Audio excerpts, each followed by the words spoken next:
Okay, thermoelectric series or Seebeck series.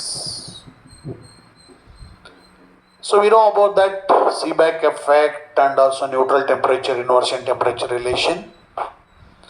Seebeck arranged the different material of the wires in the thermocouple in the form of series. ಈ ಸೀಬ್ಯಾಕು ಈ ಒಂದು ಥರ್ಮೋಕಪ್ಪಲ್ ಅಲ್ಲಿ 2 dissimilar metals ಅನ್ನ use ಮಾಡಬೇಕು. ಈ ರೀತಿ different metals ಅನ್ನ ಆ ಥರ್ಮೋಕಪ್ಪಲ್ ಅಲ್ಲಿ ಸೀರೀಸ್ ಆಗಿ ಅರೇಂಜ್ ಮಾಡ್ತಾನೆ. ಅವನು ಯೂಸ್ ಮಾಡಿರ್ತಕ್ಕಂಥ ಮೆಟಲ್ಸ್ ಯಾವುದು? Bismuth, nickel, CO,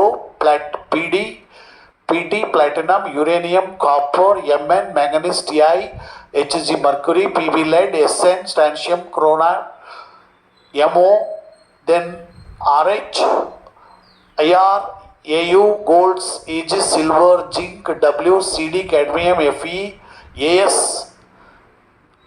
Sb, T. These different materials are used in the thermocouple in the form of series. When these materials are used in the thermocouple in series, then there is a thermo EMF or thermoelectric current is produced. This current flows through the hot junction from earlier of the material in series to the later on of this material. So this is called Seebeck series or but thermoelectric series. So ಈ ಒಂದು thermocouple ಅಂದ್ರೆ series of metals ಅನ್ನ ಅಂದರೆ ಈ ಒಂದು number of metals ಅನ್ನ thermocouple ಅಲ್ಲಿ series ಆಗಿ ಯೂಸ್ ಮಾಡಿದಾಗ ಜೊತೆಗೆ when the temperature is maintained, difference of temperature is maintained at the 2 junctions, ಆಗ ಥರ್ಮೋ ಕರೆಂಟ್ ಪ್ರೊಡ್ಯೂಸ್ ಆಗುತ್ತೆ.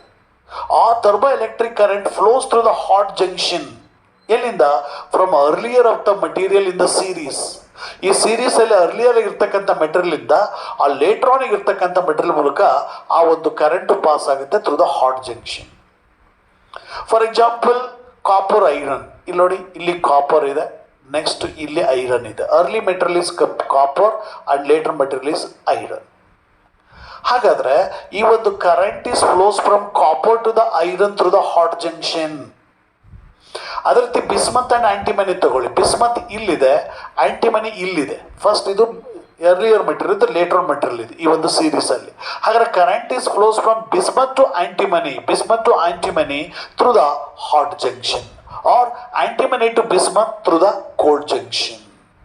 So this series is called thermoelectric series. And in this arrangement of materials, lead, PV is the lead. So left side of these elements have the negative thermoelectricity, and right side of this lead, these elements have the positive thermoelectricity. ಈ ಒಂದು arrangement of the materials ಅಲ್ಲಿ lead in the left side ಕಡೆಗೆ H, mercury, Ti, Mn, Co, this are all called having the negative thermoelectricity. ಅದರ thermo EMF negative ಇರುತ್ತೆ. Next PV ಇಂದ right side ಇರ್ತಕ್ಕಂಥ ಈ ಒಂದು ಮಟೀರಿಯಲ್ಸ್ಗಳಲ್ಲಿ ಥರ್ಮೋ ಎಲೆಕ್ಟ್ರಿಸಿಟಿ ಪಾಸಿಟಿವ್ ಇರುತ್ತೆ. ಹಾಗೆ ಯಾವ ಮಟೀರಿಯಲ್ಸ್ ಅಲ್ಲಿ ಎಷ್ಟು ಥರ್ಮೋ ಎಲೆಕ್ಟ್ರಿಸಿಟಿ ಇರುತ್ತೆ ಅನ್ನೋದನ್ನ ಇಲ್ಲಿ ನೋಡ್ತಾ ಇದ್ದೀವಿ. ಸೊ ಇಲ್ಲಿ unit of thermo EMF is volt and it's produced in terms of micro, means 10⁻⁶. That's why its unit is microvolt per degree Celsius. In the Sp, antimony 31, and in the iron 14, rhodium the 2, copper -3, platinum -4, nickel -18, constant and -13, bismuth -69 microvolt per degree Celsius EMF is induced. ಹಾಗೆ ನಾವು copper iron thermocouple ತಗೊಂಡ್ರೆ in the case of copper it is -3, minus of, in the case of iron it should be the 14. So -3 - 14 is equal to -17 microvolt per degree Celsius of EMF, thermo EMF is produced by this copper iron thermocouple.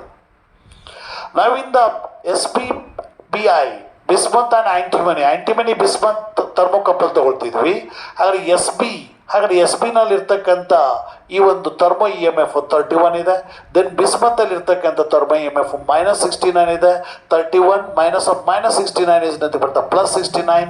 31 plus 69 is equal to 100 microvolt per degree Celsius of EMF is produced by the bismuth antimony thermocouple. ಈ ರೀತಿ ಈ ಒಂದು series ಅಲ್ಲಿ use ಮಾಡ್ತಕ್ಕಂಥ ಬೇರೆ ಬೇರೆ ಮೆಟಲ್ಸ್ಗಳ ಪೇರಿಂದ ಆ ಒಂದು ಥರ್ಮೋ ಇ ಎಮ್ ಎಫ್ ಜಾಸ್ತಿ ಆಗುತ್ತೆ. ಇಲ್ಲಿ ನೋಡಿ, ಕಾಪರ್ ಮತ್ತು ಐರನ್ ಇಲ್ಲಿದೆ. ಇವುಗಳ ಮಧ್ಯೆ ಇರ್ತಕ್ಕಂಥ ಡಿಫ್ರೆನ್ಸ್ 1 2 3 4 5 6 7 8 9 10 11 12 13 14 ಮೆಟಲ್ಸ್ ಇದೆ. So that E M F is -17 microvolt per degree Celsius. ಅದನ್ನು ಇಲ್ಲಿ ಬಿಸ್ಮತ್ ಮತ್ತು ಆಂಟಿಮನಿ ತಗೊಂಡ್ರೆ ಡಿಫ್ರೆನ್ಸ್ ಇಸ್ ಸೊ ಹೈ.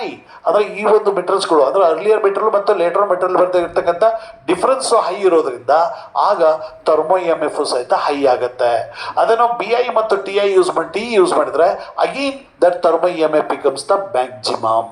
ಈ ರೀತಿ thermo E M F is produced by the different earlier metal ಮತ್ತು ಲೇಟರ್ ಮೆಟಲ್ಗಳ ಮಧ್ಯೆ ಇರ್ತಕ್ಕಂಥ ಡಿಫ್ರೆನ್ಸ್ ಜಾಸ್ತಿ ಇದ್ದಾಗ ಸೀರೀಸ್ ಅಲ್ಲಿ that thermo E M F is also becomes maximum.